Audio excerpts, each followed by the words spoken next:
Yo, what's going on, everybody? Dirty Fortunes here, and I wanted to do a review on CyberPunk 2077. So let's get into it. I want to start off with my thoughts on what I anticipated. So obviously, a lot of hype around the game. Everyone was thinking it was gonna save the world. This game is gonna save me from the coronavirus. This game is gonna bring my grandpa back to life. I've waited. It was announced in 2012. It was announced in 2012. So they're just like, everyone was anticipating this game to be the savior. However, many of you might know, it didn't turn out to be. Turned out to be kind of a flop. Kind of a flop. Probably one of the biggest disappointments of all time. However, I look past that. I just I'm not gonna look at that. I'm not even gonna take a peek at that. I'm not even gonna. I'll take it into consideration over there in the back. Put it in the bag. So I played it anyways. I mean, as you might have watched.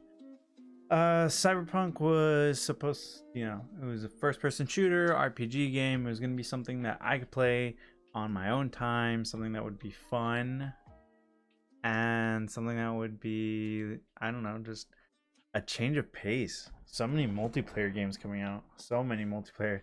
So Fortnite Battle Royale, Modern Warfare Battle Royale, Call of Duty. Hey, have you played Valorant? Hey, you're playing the new are you playing the new, I don't even know. Anyways, so it's gonna be a nice change of pace, and that's my anticipation that it was gonna be a change of pace. So the gameplay, to see it, I mean, I thought it was fun. It was honestly mindless gameplay. You were just going in, killing people. It was like fluid, but there was no complexity to it, I guess you could say. No complexity to the game. Hey, you could have a gun in your hand, you just be like bow bow bow bow, or you could just go slicing people with your knife for hands, blowing people with wrist rockets and stuff, like gorilla arms, monkey time, maybe. That's honestly what the game gameplay felt like. It was just not monotonous. It wasn't boring. It's weird. It's like you have this primal instinct to, it's time to kill. It's time to kill. And I think as you saw through my gameplay, I pulled out the glizz glass, and I was like, it's time to throw down this high noon, baby. It's just ba ba ba ba ba ba ba ba ba, slow motion. It seemed like the game really didn't care too much about having really complicated interactions. You have games where it's like, oh, this enemy has a shield and you need to do a special move to get past that shield, or oh, this enemy, there's no enemy archetypes. There's not the one that rushes you, the sniper, the guy who heals the team or something, all the enemies, buffs them and stuff. There's not they had something like that with net runners. Net runners were guys who can, they usually play in the back. That's their whole thing in the game, was they're in the back and they can hack you, and it never played that big of a role. It was just another dude I popped in the head. That's really all it was. And that's kind of how the whole gameplay was. If you watched, it was just me running around popping the guys in the head, clicking them. Bah, bah, bah. It was fun. It was fun. Just running in, sliding in, dodging in, moving around. I had so much fun in the gameplay. They had a crafting system. We're moving on to loot. They had a crafting system that was not, I did not touch the crafting system. I tried. I really did. I tried getting materials for it. You have to if you're going in for crafting in the game, I feel like they threw in, hey, there's crafting. Just for the sake of it, just because, why not? You want to craft something? You can craft something, I guess. And that, could have done without it. looting in the game a little bit hard, a little finicky. Maybe that's just the game itself, a little bit of bugs or something. It's fine. It was okay. I stuck with like 1 or 2 guns the entire game. Once you unlock anything with bigger numbers, that's all you're picking up. The game's all the guns look the same. I kept finding the same weapons lying around. It wasn't really that big of a deal. I just used the same pistol. Like I said, I used 3 pistols pretty much. Entire game. So looting was kind of iffy. I liked the customization.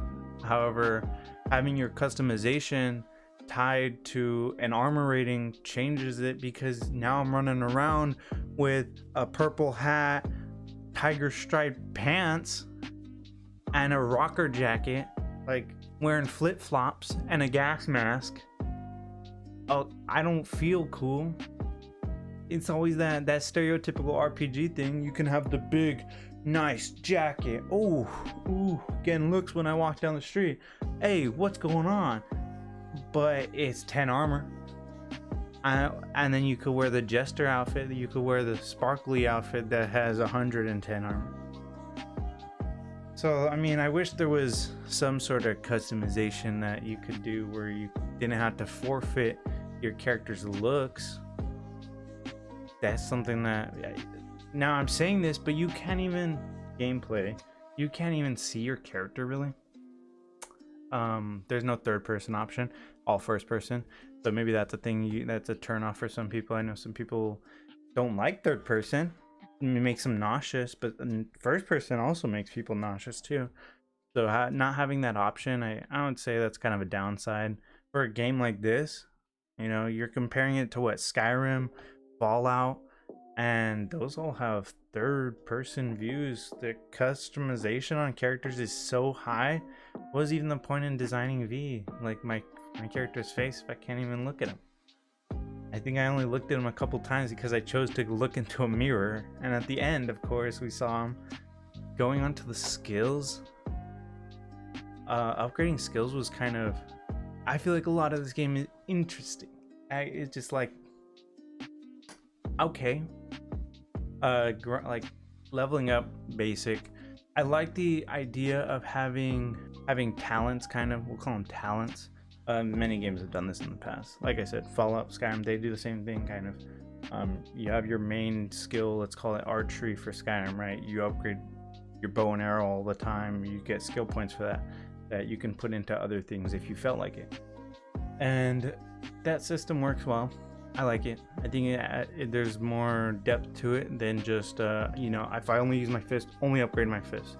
However, a thing in this game is they had this variety of guns. They have like guns you can ricochet off walls. We never used guns like that. Like we barely did. Guns you can like self-targeting guns, charged up guns, all types of guns. But you can only upgrade the class of the gun. Like with my pistols, it's like you have all these different types of guns. So you're like, oh, maybe I could do a bigger charge on it. Maybe I could have more targeting, headshots, finally do stuff. It's just like pistol, more damage. Type of pistol? No. Pistol damage. Or like they had shotguns, and it's like, oh, all these different types of shotguns, all these snipers, all these... Like, no. Shotgun, you just buff shotgun damage, just straight up. There's no depth to that. Like even the armor abilities, it's like, oh, can my character, you know, I want a big beefy boy build where he does stuff with that power, and it's like, no, you're just beefy. You're just a beef man. Punching, I want a punching build. I want fire coming out of my fists. I want different types of techniques. No. Punch, power punches now. Your punches do more damage. That's it. No specialty to that. Armor, no specialty. Can't upgrade. Look, can't upgrade. I can't see it. Can't upgrade. So I would say that they're pretty limited on their customization, their loot. Did it matter? You tell me. If you're into that type of thing, that's why I'm saying this whole crafting business, they have this whole thing for it. They have a whole skill tree dedicated to it. Never used it once. I have like 60 hours on the game. Never used it once. Never used it. No point. No need. No need. So let's get into the story. That's huge. That's huge. My story aspect of everything just worked for me. It worked for me, but it also didn't work for me. And I say that because the main story was written by someone incredible. I felt like it was a great story, a great main story to follow. I mean, sure, your character's a little silenced, and this is when the do my choices really matter come in? Because, in all honesty, I don't think they do. I don't think they do. I think the last choice you make is one of the most important choices in the game. But leading up to it, everyone just dismisses you. Everyone's just like, oh yeah, V, that's a good idea. Now let's go with our idea. It's like, all right. I mean, I guess if that's what you want to do. I thought I was the main character, but I guess I'm just living your life. I'm just living your life. That's fine. That's fine. The side missions, there were some gems. There were some gems. And there were some really bad ones that were just like, most of the time you're playing, it's literally just like, hey, V, yeah, I'm calling you. You get like 20 phone calls a minute, bro. Like, what's going on? Hotline bling or something with Drake out here? Like, why is everyone calling me? Why is everyone hitting me up? Like, even during like special moments, I hated that. That's the worst part for me, was the audio bugs. You get like special mission moments, and then you're getting a phone call, and it's just like, do, stop. You can't hang up the phone. You can't say call you back. Like, the only time you can call someone back is if you're in action. Your V takes over and he's like, I'll call you back. But it was just like the side missions. Like, can you go kill this guy? Okay, I gotcha. I'll do it. The best side missions were from like the main side characters. I like, you know, you have River Ward's mission where you're a detective and you're going through with this crooked cop. You know, he was kicked off the force and you had to find his nephew, and like that was cool. The Man Milk missions were cool. And then, you know, you have the Judy missions where you had to help her like get over watching her friend die. Like, her best friend died, and you had to like help her with that. And then the Pan Am missions, those were crazy with the avocados. You know, these were long missions that you got invested. You learned about the character, you experienced things with the characters, you grow a connection. That's why throughout the entire series, for me, I was like, dude, it would be so cool if we could round up all our people that we met along the way and be like, hey, let's storm Makoshi. Like, let's form a gang, let's form a crew. Never fell through. That's fine, but like, just the main side characters, Carrie, even the rocker dude who is Johnny's bud, like, these characters are where it matters, where the side missions actually like are well written. But then you have like, for every one of those you have 5 other ones where it's just like, V, this girl is she's kidnapped, go kill him and rescue her. And it's like, all right, I expected this. I expected these missions. They're like, I forgot what the name from is, but it's just like the missions, the throwaway ones basically. But for like almost everything, it was just like, go kill someone, go kill these guys. They're not supposed to be here. Especially, they have like, I would say they have like side missions. They have side missions. And then they have submissions. Side missions are with the main characters, the main side characters, that is. The side missions are like the ones that have a little bit more depth into them. And then the side missions are like the random events. The gigs, they call them. The gigs. Those ones are just the go kill someone missions. The side missions border on the go kill someone with context. And then the side missions are, let's go kill someone together. And I mean, they were fun. They were cool to just Like I actually, because the gameplay was so just like primal, we'll call it. I had fun just running around blasting guys. I had a lot of fun. When I told you guys, I did a lot of off-camera grinding for levels, for cyberware. We'll get into that. And for trying to find upgraded weapons and components for the crafting. A lot of it was just going around accepting missions from people, gigs from people, just going to kill someone. I didn't mind it, because I knew that that was the side boring stuff, and that I would eventually get to a character such as Pan Am, where I could have a lot of fun making some decisions and watching my character interact with the world. So that was cool. Going on to the cyberware, that I honestly think was one of the best parts of the customization. Now we're jumping back off the story, but having all these different types of upgrades, and it really doesn't matter. You don't have to be someone smart. I thought the cyberware was gonna be, when I first heard about the game, I thought it was like, oh, if you're a super smart guy, super intelligent netrunner, you can get these super cybernetic enhancements. I want an eye that can see into the future. But it doesn't matter. You just have to upgrade depending on what it needs. Sometimes it'll need body. You're this big beefy guy who can get raged up and just go smack on some boys, you know what I mean? Or you can be like us in our series, where we were the reflect guy, the reflex guy, I meant, where you can just dodge and then slow mo, bullet time. Or they had the hacker, you know. We started off with hacking because I didn't even know you can do anything different. And now knowing that, like, that's where the customization comes in. There were so many different parts you can add. You can have legs that can double jump. You can have legs that can boost jump. You can have the arm wear, the mono wire, the rocket launcher on your wrists, the blades on your arms. At the end of the game, we had 2 hearts. We could revive ourselves. Like, that's where it was cool. That's what I liked. That should be in other games. Back to the story. Got a little sidetracked. The main story really was the main story. It was the main part of the game that they probably focused most of their attention onto. And I'd say that it was a very well written story.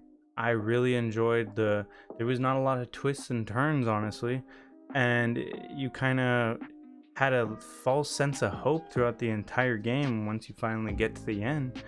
But it felt like there was something that you can do for V, even though clearly we see that there wasn't anything we could do. You know, he ended up dying anyways, or will die anyways, and that's kind of where I think it's definitely a tragic story. There was some parts of the, there were some parts of the mission, the main missions, that forced you to explore, which I totally understand, such as when they would be like, I'll call you back in a day. That's clearly, I guess you could wait a day, I guess, if you want to speedrun it, but, those were the times where it's like, oh, it's time to grind, which was fine. Perfect time to go and get in those side missions in. And I appreciated that time that I had off of the main missions, because I would have just plowed straight through it. The game is a role-playing game, RPG. However, I would definitely say that the main missions, as linear as a mission can get, the main story was, you follow that main story and you can't not divert. There were some small things like, oh, I could have killed this guy, or I could have saved him, but that's all just for loot. Doesn't progress the story in either which way. There was the Voodoo Boys. They betrayed us, and I found out that you could have killed them. We walked away. We could have just killed them, but I guess that's our divergent path compared to everyone else. That was supposed to be a big deal. Wasn't really that big of a deal. And there's just a lot of little moments like that. You're stuck with dialogue options, but the dialogue options are just the same thing, but said a little bit different. Whether you want to be really harsh about it, really calm about it, the characters don't really seem to care either which way. If you say something like, yeah, you're a scumbag, Johnny, and then what else could you say? oh, Johnny, you're not a very nice person. I mean, yeah, I guess they're two different things emotionally, but this is a programmed character. He's not going to care either. Whatever you say.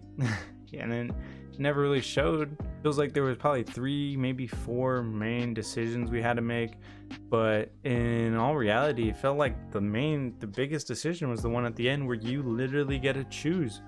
You get to choose your outcome. You don't know what that outcome is going to be, obviously, when you start choosing it, but that's the biggest thing you get. The very end of the game, well, the end of the main mission, is you pick what do you want to do. And I really wish that there was some paths that were cut off because you did something wrong, or there was paths you could have taken elsewhere, or even if there was different ways to approach that final question that Johnny asked you about how you want to get into Mikoshi. There should have been some sort of difference. But overall, I don't think that a linear main story is a bad one in the slightest. Honestly, I enjoyed it. I really just wanted to follow a path. I was so worried that I would have picked the wrong thing. And, maybe that's just me, but I don't see a problem in a role-playing game where you follow a path that is clearly laid out for you. Overall, the game was great. I had a lot of fun playing it, but I can see why some people wouldn't. Definitely for console users, I know I had a couple of friends who wanted to watch my videos and they couldn't because they wanted to play, and it's like, well, why don't you just play? Oh yeah, the bugs in the game. And we didn't even talk about the bugs because I feel like you don't even need to know. Everyone knows about it. CyberPunk was released too early. We should have been delayed another year, in all honesty. The first week we played, there was so many bugs. Like game breaking, getting stuck into the hacking, constantly hearing music from somewhere else, people crashing and then cars disappearing, and don't even get me started on the cops that are still a problem that teleport. It was a buggy mess, and it's still not fixed for those console players, and that's a real shame. Because they deserve to play it. I think so. I think it's well worth. I think it is worth the money if you know kind of what you're getting yourself into. And maybe you could say like, well, I don't know what I'm getting myself into. I just bought the game. It was $60. And I would say this as my final verdict. We'll cut it right here. Cyberpunk 2077 is a good game. There are flaws in the way that it is built, the game itself, and there are flaws in just the idea of the game. There are things that could have been done better, such as the loot, such as the side missions, and just such as the character designs, having you feel like you're the character. And I feel like that's a game changer for some people. And I feel like if you are someone who can just respect a decent story, a good story, I feel like you'll enjoy the game. I really do. So for Cyberpunk, I'm gonna give it a 7 out of 10. I'll give it a 7 out of 10. And yeah, I think I'm gonna stick with that. 7 out of 10. It was a good game. I had so much fun playing it. And if you're thinking about playing it, I would recommend maybe holding off because of the bugs. They have some patching they're gonna do soon. Especially if you're playing last gen consoles, PS4, Xbox One. Don't buy it. I don't recommend it.